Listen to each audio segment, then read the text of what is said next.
Hola, buen día. Les doy la bienvenida a esta clase donde abordaremos las generalidades de los linfomas.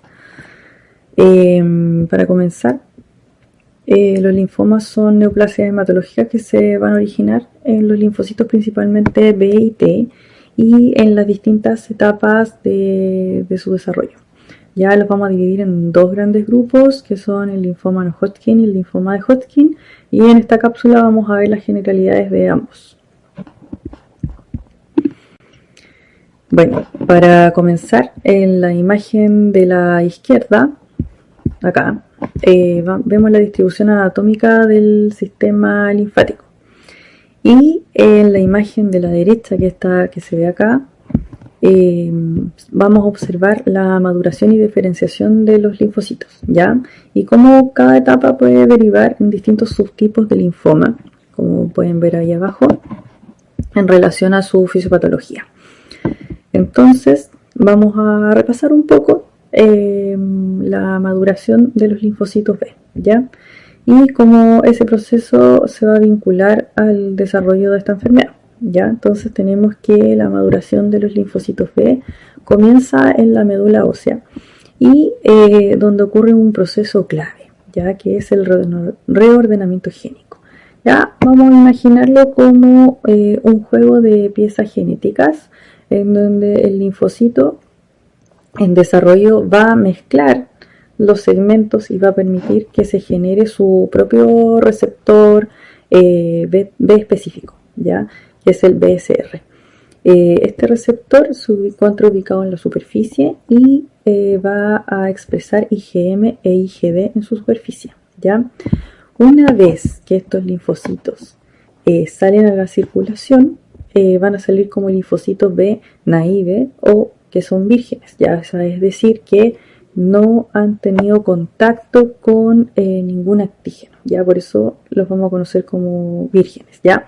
Estos van a salir a la circulación y van a circular hasta los tejidos linfoides a la espera de la interacción con su antígeno específico, ya. Cuando estos linfocitos naive llegan a los órganos linfoides secundarios, por ejemplo ganglio o vaso, pueden activarse por dos mecanismos, ¿ya? Uno es la activación directa por un antígeno sin necesidad de la mediación de linfocitos T. Esto en general ocurre en la zona marginal del vaso, las mucosas, que ahí es donde están expuestas constantemente antígenos, y va a generar una respuesta rápida, ¿ya? Y esta respuesta va a ser rápida pero de baja afinidad y con producción de anticuerpos que son de vida media corta, ¿ya? El otro camino es que estos van a ingresar a los centros germinales, ¿ya?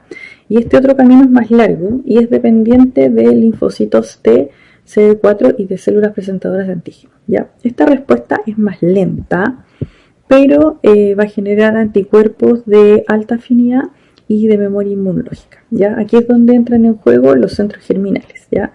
En el centro germinal, el linfocito B va a pasar por distintas fases. Va a entrar a la fase oscura y va a pasar a llamarse centroblasto. Posteriormente, impulsado por un gen que se llama CEMIC, va a avanzar hasta la zona clara donde se va a convertir en centrocito.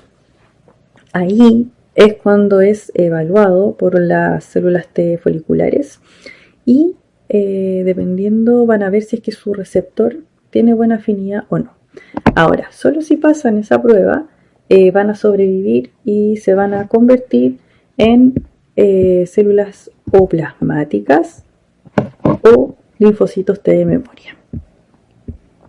Estos procesos están finamente regulados por genes, ¿ya? En este caso por BSL6. Este es un gen que provoca una hipermutación y que también ayuda al cambio de clase, ¿ya? Activando señales. El BCL6 también va a suprimir a los oncogenes como CEMIC, BCL2 y al TP53. Bueno, este equilibrio igual es fundamental porque si se rompe puede afectar a los linfomas, como por ejemplo la sobreexpresión patológica de CEMIC o BCL2, ya también las mutaciones en BCL6. Esto puede dar origen a linfomas del centro germinal como el linfoma folicular, el Burkitt o el difuso células grandes B. Finalmente, cuando el linfocito B ya cumplió su función, se va a diferenciar, como ya les había mencionado, en plasmocito o en célula inmunitaria. Y también van a haber otros factores que van a apagar a este BCL6, ya que son el NF-κB o el NUM1 y RF4 y el BLIMP1. ¿Ya? Esto también va a favorecer la diferenciación final. En resumen, una vez que el linfocito B naive o virgen encuentra el antígeno, se va a activar y va a tomar dos rutas. Si lo hace sin ayuda del linfocito T, es una respuesta rápida, ya que va a generar, acuérdense, respuestas que son cortas y con anticuerpos de baja afinidad. Pero si se activa por el otro camino, que es más largo, con la ayuda de los linfocitos TSD4 en el centro germinal, se va a convertir en centroblasto, luego en el centrocito y finalmente en célula plasmática o en linfocito B de memoria, ¿ya? El camino que es más largo, que es el último que les mencioné, va a permitir una respuesta mucho más específica y duradera, ¿ya? En el ambiente del centro germinal, permite hipermutaciones, recombinaciones, y esto va a ayudar a la maduración y al paso de los distintos estados, ¿ya? Pero si alteramos el equilibrio entre los genes reguladores como el BCL6, CEMIC, BCL2 o TP53, van a dar lugar a linfomas agresivos, ¿ya? Entonces, podríamos resumir y decir que las transformaciones malignas de los linfocitos en las distintas etapas madurativas, ¿ya? Eso es lo que va a pasar con las transformaciones malignas, ¿ya? Y si comenzamos, podemos hablar ya de los linfomas, ¿ya? Estos constituyen un grupo heterogéneo de neoplasias hematológicas que, a diferencia de las leucemias, se originan en los linfocitos maduros, ¿ya? ¿Acuerdan? Leucemias, células inmaduras, linfomas maduras, ¿ya? Y pueden ser de tipo B, T o NK, ¿ya? Sin importar su forma de presentación, ¿ya? Van a representar el 5% de todos los cánceres y son las neoplasias hematológicas más frecuentes en el adulto, ¿ya? Desde el punto de vista biológico, como ya se los mencioné, hay una transformación maligna de estos linfocitos en las distintas etapas de maduración y van a haber transformaciones y alteraciones genéticas múltiples que van a afectar a los oncogenes o a los genes supresores de tumores, incluso también van a afectar al estroma y al microambiente celular. Las vías más comunes de transformación maligna son las translocaciones cromosómicas, ¿ya? Donde hay un intercambio de estos ciertos genes que normalmente van a estar bien regulados y que pasan ahora a tener un control de promotores que van a estar muy activos, por lo tanto van a inducir una expresión aberrante y descontrolada, ¿ya? Algunos ejemplos representativos: en el linfoma folicular tenemos la translocación 14-18. Esto pone al BCL2, que es un antiapoptótico, bajo el control de las cadenas pesadas de la inmunoglobulina, y esto va a permitir que la célula escape de la muerte programada, ¿ya? En el linfoma del manto vamos a ver la translocación 11-14, que va a hacer que el gen de la ciclina, que es una proteína que regula el ciclo celular, se exprese de forma anómala, favoreciendo la proliferación. Y en el linfoma de Burkitt podemos encontrar varias translocaciones como la 8-14, la 2-8 o la 8-22, que van a activar un gen que va a promover, que es el CEMIC, que va a promover la proliferación y va a quedar bajo el control, y obviamente una sobreexpresión y una sobreproliferación. También, que se me había olvidado mencionar, existen virus, ¿ya? Virus con potencial oncogénico que a través de ciertos mecanismos van a insertar su material genético en el genoma de las células sanas, ¿ya? Y van a ir promoviendo el crecimiento y la transcripción de proteínas virales que van a activar ciertos oncogenes. Y ahí tenemos el Epstein-Barr, que puede estar relacionado con el linfoma de Burkitt y el LNK, el HTLV1, que está presente en todos los casos de linfoma leucemia T del adulto, y también una cosa importante respecto al VIH es que aquí es otro mecanismo, porque aquí lo que pasa es que el VIH va a promover la linfomagénesis, pero a través de la pérdida de la inmunovigilancia. Ya, aquí es de manera distinta. En la última revisión, el consenso internacional en relación a la clasificación, esto lo discutieron en el 2021 y se publicó en el 2022. La última versión obviamente ajusta criterios y reconoce nuevas entidades clínicas. Modificó algunos nombres para reflejar mejor lo que se sabe hoy relacionado a los avances en la genética, en la biología molecular, y que esto va a ayudar a diagnosticar y clasificar a los linfomas con mucha más precisión, y eso va a impactar obviamente directamente en el tratamiento y en el pronóstico de los pacientes. Además de considerar la estirpe, que ya sea de linfocitos B, T o NK, esta clasificación subdividió a los linfomas, a las neoplasias linfoides, en linfoma de células o precursoras o de células maduras. ¿Ya? Esta clasificación también se fue perfeccionando gracias a las características clínicas y también citogenéticas y moleculares, que ayuda a la precisión de los diagnósticos, que era con lo que ya les había mencionado. También la integración del FIT, los cariotipos, todos los análisis para definir los subtipos específicos. Además, también hay clasificación para los linfomas que están relacionados con virus, ¿ya? Esta clasificación es parecida a la de la OMS, son dos distintas. La OMS que está activa ahora, o sea, que está vigente, es la OMS 5, y si bien ambas clasificaciones son en base a la función de la morfología, las características clínicas, las estirpe y los rasgos citogenéticos y moleculares, existen algunas diferencias entre ambas que básicamente son en relación a la nomenclatura y algunos criterios diagnósticos. Bueno, hablemos generalidades de los linfomas. Partamos por el linfoma no-Hodgkin. Esta imagen representa las estimaciones del Globocan sobre la incidencia del linfoma no-Hodgkin en Chile para el año 2022, considerando ambos sexos, ¿ya? Estas estimaciones nos indican que el linfoma tiene una incidencia moderada de 5.3 por 6.000 habitantes, por 100.000 habitantes, con aproximadamente una proyección anual de casos de 1.569 para el 2022.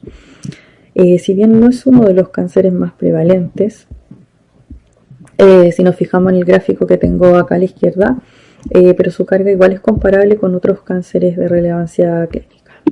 Con respecto a la mortalidad, en esta gráfica sacada del DAIS del año 2022, vemos como la tasa de mortalidad por linfoma ha disminuido sostenidamente en las últimas décadas, y esto puede ser reflejado por mejoras en los diagnósticos, en el acceso al tratamiento y el uso de terapias más efectivas como los anticuerpos monoclonales anti-CD20, el rituximab, y la tasa estandarizada para el 2022 fue 2.65 por 100.000 habitantes, la más baja en el periodo, lo cual es muy alentador en términos de salud pública. Con respecto al gráfico de mortalidad, vemos que se registraron 581 defunciones, donde se observa una disminución respecto a los años previos, que en realidad que podríamos concluir que si bien el número de muertes se mantuvo, pese a la disminución de la tasa, podría ser explicado quizás por el envejecimiento de la población o una mayor población en nuestro país. Pero, de todas formas, el descenso en las tasas es muy esperanzador en relación a los avances que hemos tenido, y también en los avances del diagnóstico y el tratamiento propiamente tal. corresponde al 90% de los linfomas, el otro 10% corresponde a los linfomas de Hodgkin, y con más de 90 subtipos se clasifican en agresivos e indolentes. Y la distinción radica en la velocidad de crecimiento. Por ejemplo, los indolentes crecen lentamente, probablemente presentan síntomas leves o ausentes debido a este crecimiento lento, y a veces no requieren tratamiento inmediato y puede optar por estrategias de vigilancia activa como el Watch and Wait, que probablemente han escuchado por ahí. Mientras que los agresivos se van a caracterizar por un crecimiento rápido, con presencia de síntomas más pronunciados que requieren inicio de tratamiento rápido, por ejemplo, de agresivo, difuso células grandes B, Burkitt, manto. Bueno, en cuanto a la presentación clínica, esto igual va a depender un poco del tipo de linfoma y la agresividad, además de que la manifestación común a todos los linfomas va a ser un aumento del tamaño de las adenopatías, que suelen ser indoloras y no tienen cambio en la piel que los recubre, ¿ya? Pero hay pistas que nos pueden orientar a qué tipo de linfoma puede ser. Por ejemplo, cuando vemos adenopatías de crecimiento rápido, presencia de síntomas B como pérdida de peso en los últimos 6 meses, de más del 10%, fiebre sostenida sin causa infecciosa, además de LH elevado o masa mediastínica, lo más probable es que nos enfrentemos a un linfoma agresivo. Por otro lado, si el paciente está asintomático pero presenta esa citopenia, linfocitosis, esplenomegalia, muchas adenopatías pequeñas, probablemente estemos frente a un linfoma indolente. Dentro de los estudios que vamos a ver que se le piden a estos pacientes, bueno, por supuesto el examen físico enfocándose en las áreas de los ganglios, en el tamaño del hígado, del vaso, evaluación de la existencia de síntomas B y el estado funcional del paciente. Lo más importante es la biopsia, que junto con las técnicas de inmunohistoquímica, citometría de flujo, va a permitir determinar e identificar el subtipo de linfoma, ¿ya? Si es de origen B o T, además de estimar también la proliferación celular mediante el KI. Y además de identificar algunas alteraciones genéticas como BSL2, BSL6, entre otras que ya les he mencionado antes. Los análisis moleculares, cariotipo y Fitch, para identificar las translocaciones relevantes que pueden también ser suficientes para llegar al diagnóstico, e identificar las específicas, translocación 14-18, 11-14, 8-14, etc. ¿Ya? También las recomendaciones dicen que tenemos que evaluar el MYC por inmunohistoquímica o por Fitch para descartar un linfoma que lo van a llamar doble hit si tiene BCL2 positivo y CEMIC positivo, o triple hit si es BCL2 positivo, CEMIC positivo y BCL6 positivo, ¿ya? Todos estos exámenes, estos análisis van a complementar a la biopsia y van a ayudar a los médicos a poder dirigir y personalizar el tratamiento de los pacientes para obtener los mejores resultados. Aparte de todo eso, exámenes como el hemograma, el LADH, serología, la beta-2 microglobulina que la ocupan para los cálculos de los índices pronósticos, y también respecto a la serología, súper importante, el virus de la hepatitis B, que lo pueden ver en la literatura, que se puede reactivar en presencia o ante el uso de anti-CD20 como el rituximab, ¿ya? Así que súper importante eso, parte de los exámenes. También conocemos, y ya les mencioné, la asociación de ciertos microorganismos con el desarrollo de algunos linfomas, así que también vamos a ver serologías, importante. Lo otro también, existen linfomas de la zona del estómago, donde probablemente la infección por Helicobacter pylori pueda causar estos linfomas en el tejido linfoide gástrico. También tenemos los virus del Epstein-Barr, como les había mencionado, que pueden estar asociados a los Burkitt o linfoma NK. Otros virus que también van a estimular la zona, van a interactuar y están asociados en la zona marginal y que pueden originar linfomas también de células, difusos células grandes B. Otros microorganismos como Borrelia o Clamidia psittacosis, me cuesta leer eso, también podrían estar asociados con el desarrollo del linfoma marginal, ¿ya? Y otros también que podrían estar asociados a tanto al linfoma folicular o difuso células grandes B, ¿ya? Son hartas cosas que van a estar dentro de los exámenes que pueden pedir. Y también el PET-CT, que tiene una alta sensibilidad y especificidad para la etapificación y retapificación o restadificación de los linfomas, ¿ya? Importante el ecocardiograma si es que se plantea el uso de antraciclinas, y ya no se alcanza a ver muy bien, pero cuando les tengan los PDF van a poder ver bien esa parte. Los pacientes que puedan ser jóvenes en edad fértil, también hay que considerar la consejería y la preservación de la fertilidad, ¿ya? Si bien es poco frecuente que hagamos esto porque estas enfermedades se ven en pacientes más añosos, pero si es que tenemos un paciente joven también lo tenemos que considerar, sobre todo si va a ser candidato a trasplante y va a seguir con quimioterapia intensiva, ¿ya? La punción lumbar, que la dejé al final, en realidad, básicamente es porque se reserva solo para pacientes con alto riesgo de compromiso del sistema nervioso central, así como pacientes con linfomas primarios del sistema nervioso central o algunos linfomas de Burkitt o difuso que tengan compromiso testicular.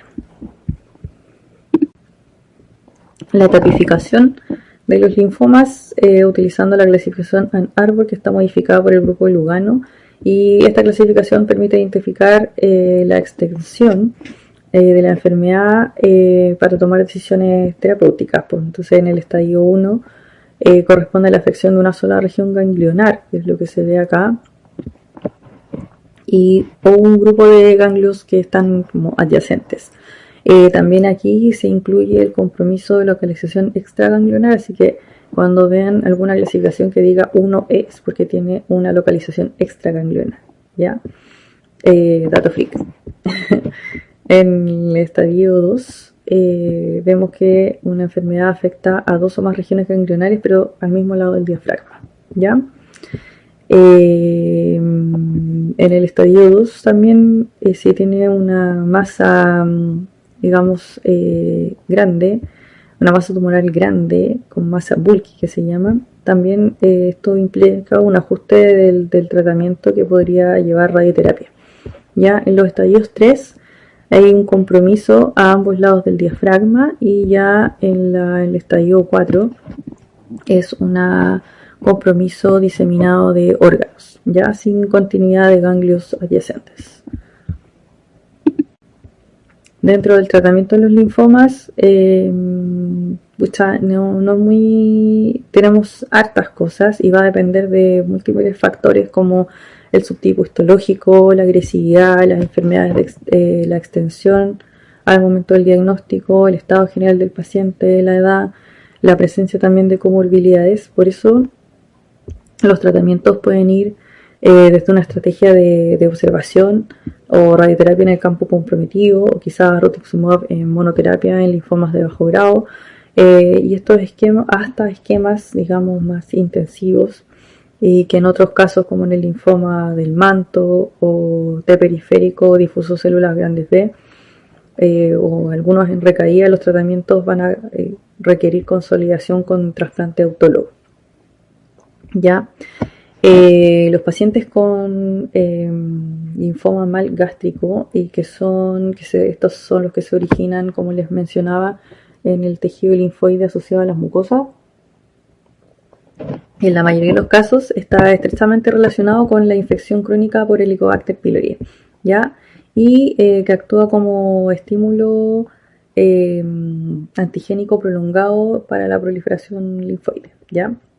De hecho, cuando esta entidad se diagnostica en etapas localizadas y se confirma la infección, básicamente el tratamiento inicial no es quimioterapia, sino erradicar el Helicobacter pylori mediante antibióticos e inhibidores de la bomba de protones, ¿ya? Esta erradicación puede inducir la remisión completa y no requerir quimioterapia. Importante en los pacientes que van a TPH por recaída con quimioterapia de demostrar una quimiosensibilidad, porque si no, de lo contrario no van a ser candidatos, ¿ya? Y teníamos múltiples esquemas dependiendo de la entidad, pero frecuentemente van a ver más el R-CHOP, pero por la cantidad de linfomas, o sea, de la incidencia de cada uno de los linfomas, ¿ya? Pero tienen algunos distintos, pero en general van a ver el R-CHOP o el R-EPOCH para pacientes que tengan ¿cómo se llama? Hoy no lo alcanzo a ver aquí en mi tablita, linfomas de alto grado, ¿ya? Pero en general lo más que van a ver son los R-CHOP. Ahora también otro punto importante que tenemos que considerar es la incorporación o los avances en relación a las terapias avanzadas como las terapias CAR-T, que han cambiado un poco el pronóstico de los pacientes con linfoma en recaída, particularmente están estudiados en linfoma difuso células grandes B, del manto o folicular, que han tenido múltiples recaídas. Y si bien esto no está acá en Chile por ahora, pero pronto probablemente va a estar disponible, como profesionales tenemos que conocer y estar al tanto de todos los avances que puedan representar en el futuro nuevos tratamientos que van a ser más personalizados, ¿ya? Y bueno, esta tabla en general es como un resumen de lo más utilizado que podemos ver. Con respecto al linfoma de Hodgkin, según la incidencia estimada por GloboCan, 290 casos al año estimado para el 2022 y una tasa de 1.3 por 100.000 habitantes. Con respecto a la mortalidad, muy bajita, y la tasa también es muy bajita. Acá la clasificación del linfoma representa, bueno, aproximadamente el 10%, como ya se lo había mencionado, y esta es una como dato freak. Fue el primer cáncer metastásico que logró ser curado mediante quimioterapia y radioterapia combinado, lo que marcó un hito, digamos, en la oncología. Este linfoma se divide en dos grandes tipos: el linfoma clásico, que representa el 95% de los casos, y también el linfoma de Hodgkin de predominio linfocítico nodular, que corresponde a un 5% de los casos, ¿ya? Ambos tienen un origen común en los linfocitos, pero presentan diferencias clínicas, inmunofenotípicas y también moleculares. El clásico, la célula patológica característica, es la red Stenberg, que se reconoce por su gran tamaño y morfología binucleada, ¿ya? A pesar de que es una célula tumoral, representa entre 0.1 al 10% del infiltrado total, el cual siempre va a estar dominado por una respuesta inflamatoria policlonal de estas células de red Stenberg, que va a inducir a que no logre generar respuesta antitumoral efectiva, ¿ya? Esto se debe a mecanismos de evasión inmune por pérdida del MHC y la sobreexpresión de PDL1 y PDL2, ya que también está presente en el 97% de los casos, ¿ya? Esto tampoco se lo tienen que aprender de memoria, pero básicamente para tener una idea de todo esto, ¿ya?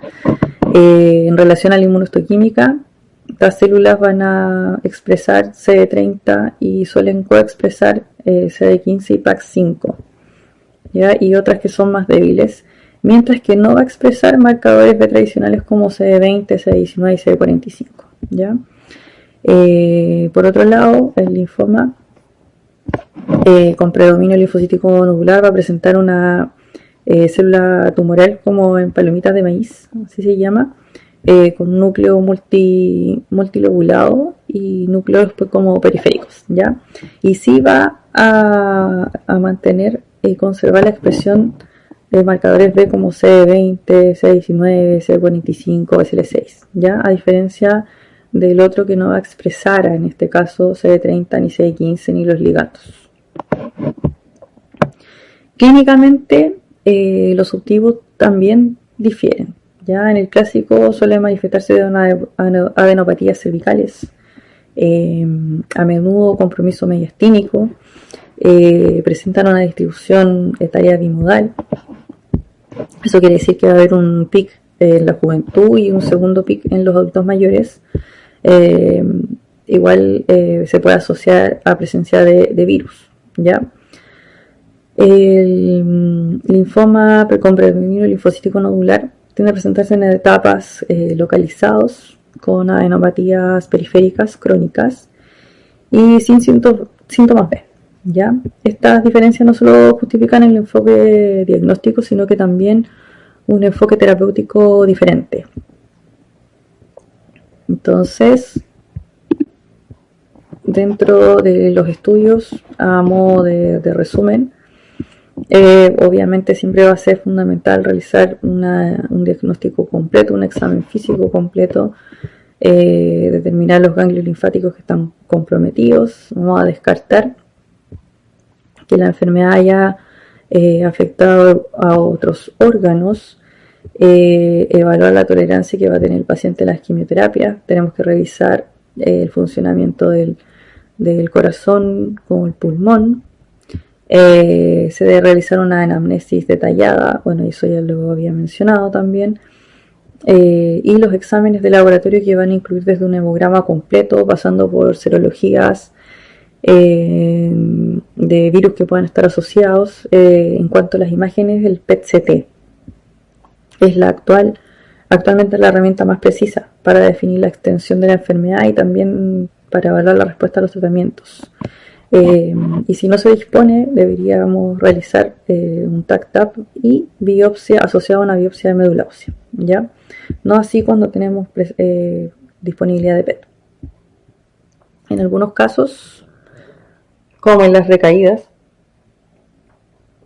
y pacientes candidatos a trasplante, también vamos a realizar biopsia de médula ósea. Y si vamos a usar terapias tóxicas que van a requerir estudios como adicionales para evaluación por sistema. Como mencionamos, está en la misma clasificación que vamos a ocupar para el linfoma de Hodgkin, así que no me voy a detener acá. Y con respecto a los tratamientos, el linfoma de primera línea igual está diferenciado entre enfermedad localizada y avanzada. En enfermedades localizadas, el tratamiento estándar va a incluir el ABVD, y en estos pacientes se va a realizar un PET interino entre el segundo y el tercer ciclo, antes de iniciar el tercero. La respuesta la vamos a evaluar, no la vamos a evaluar, la van a evaluar con la escala Dubin, que mide la captación de glucosa en las lesiones. Y si tiene buena respuesta, es decir, entre Dubin 1 y 3, va a completar 4 ciclos de ABVD. Y radioterapia de consolidación es opcional, ¿ya? Pero en cambio, si el PET está positivo, con Dubin 4 o 5, va a completar 4 ciclos y se va a agregar probablemente radioterapia de consolidación. ¿Qué más? En pacientes con enfermedad avanzada existen varios esquemas de primera línea. Tenemos Brentuxi ABD o BRICAD, ¿ya? Un esquema que es más intenso, que combina múltiples agentes. En ausencia de disponibilidad de Brentuximab, se va a usar ABD o BACOP. También aquí se realiza un PET interino para ver la respuesta y decisión de si va a continuar o cuántos ciclos debe completar.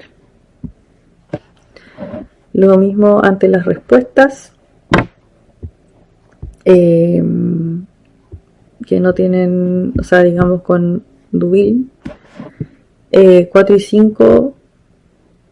Bueno, obviamente ahí tienen que decidir si se desescala o se intensifica el tratamiento, ¿ya? Todo esto permite que una terapia sea más personalizada, y así podamos reducir las toxicidades sin comprometer la eficacia. Ya por eso es que llevan estas evaluaciones entre medio. En los pacientes que son refractarios recaídos, que están entre un 5 y un 10% y que progresan antes de los 90 días, se sabe que el 25 al 30% de los pacientes tratados va a presentar algún tipo de recaída, y si en el PET de fin de tratamiento tenemos respuesta parcial, lo que va a requerir es una biopsia, y el tratamiento segunda línea probablemente va a ser con consolidación con trasplante posterior si es que logra una respuesta, y sabemos que la respuesta completa pre-trasplante tiene mucho mejores resultados. En relación a los tratamientos de soporte en los linfomas, obviamente debemos conocer los efectos adversos que pueden tener las terapias para ir ayudando en el manejo. También es importante usar las profilaxis antiinfecciosas, en especial si es que tenemos tratamientos con inmunosupresores o rituximab, inmunomoduladores. También profilaxis en caso de, para prevención del neumocistis, y si tenemos pacientes que pueden desarrollar el síndrome tumoral, que esto sobre todo en linfomas agresivos con alta carga tumoral. Ya en estos pacientes se indica hidratación intensiva y el uso de albuminural probablemente. Dentro de las toxicidades hematológicas de otro aspecto, que también es un efecto esperado y que requiere del manejo o prevención con factor estimulante de colonia. Ya, así que por eso van a ver que en muchos esquemas posterior, antes del alta, se va a administrar este factor estimulante de colonia, o va a quedar posterior al alta. Antes de usar antraciclinas, requerimos la evaluación de la función cardíaca con ecocardiograma. También tenemos que tener ojo con las neuropatías asociadas a oxaliplatino, si debemos evitar las cosas heladas. Y tampoco debemos olvidar abordar el impacto que puede tener el tratamiento en la fertilidad. Así que también eso es una tarea que tenemos todos. Y en resumen, el tratamiento de soporte igual es esencial para poder administrar las terapias que sean eficaces y también de forma segura, manteniendo la calidad de vida del paciente. Debemos conocer los posibles efectos adversos, el manejo de ciertos medicamentos como el rituximab en relación a las reacciones infusionales, los protocolos que hay en relación a eso, también que los pacientes pueden tener náuseas y vómitos y debemos manejar eso y estar atentos a alopecia, inapetencia, cansancio, por supuesto mielosupresión con los esquemas más intensos, mucositis, y como les decía, tener en cuenta los efectos relacionados con las drogas. También considerar que este es un problema GES, por lo tanto tenemos tiempos para poder aportar diagnóstico, etapificación, el inicio de quimio y o radioterapia, y también el control post tratamiento. Ya esas son cosas que también tenemos que tener en consideración. Y lo mismo que ya les había mencionado o que voy a seguir mencionando, es que los pacientes que son candidatos a trasplante deben ser derivados con anticipación, ya para poder evaluar no solo la respuesta, sino iniciar el estudio pretrasplante, cosa de que el paciente no tenga un retraso en la entrega del tratamiento, para evitar así las recaídas, sobre todo en los pacientes de alto riesgo.